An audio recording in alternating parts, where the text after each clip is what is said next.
Luna aprilie a venit cu subiecte și evenimente interesante. Eu sunt Andreea Visu și îți prezint revista 100% Sport. Hai să vedem ce citim în numărul 111.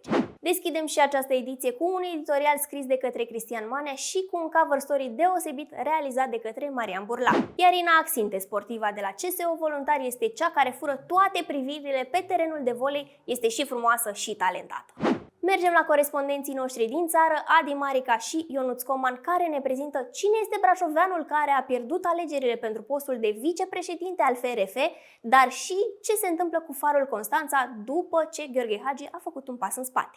Tot în luna aprilie avem și alegeri pentru șefia Federației Române de Handbal, iar lupta este încinsă. Numele candidaților și toate detaliile sunt în paginile revistei. Turăm motoarele și de această dată pentru că Narcis Drejan prezintă calendarul sezonului într-un material special despre Moto RC. Daniel Nazare trage un semnal de alarmă în cadrul rubricii Sport Business. Ce se întâmplă la Fiorentina? Italienii au investit 10 de milioane în transferuri și tremură în subsolul clasamentului din Serie A.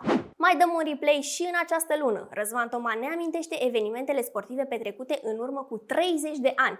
Tot el vine cu un interviu altfel în compania actorului Angel Popescu. Trebuie să vorbim un pic și despre Cupa Mondială, această fata Morgana pentru România, dar ne revenim rapid pentru că mergem către Librăria Media. Vezi acolo ce jocuri poți să mai încerci luna aceasta. Spuneam că turăm motoarele, nu? Ei bine, le menținem așa și trecem la drifturi, pentru că subsemnata îți prezintă portretul lui Darius Radu, pilotul pentru care drifturile sunt ca mersul pe bicicletă. La doar 18 ani deja îmblânzește sute de cai putere.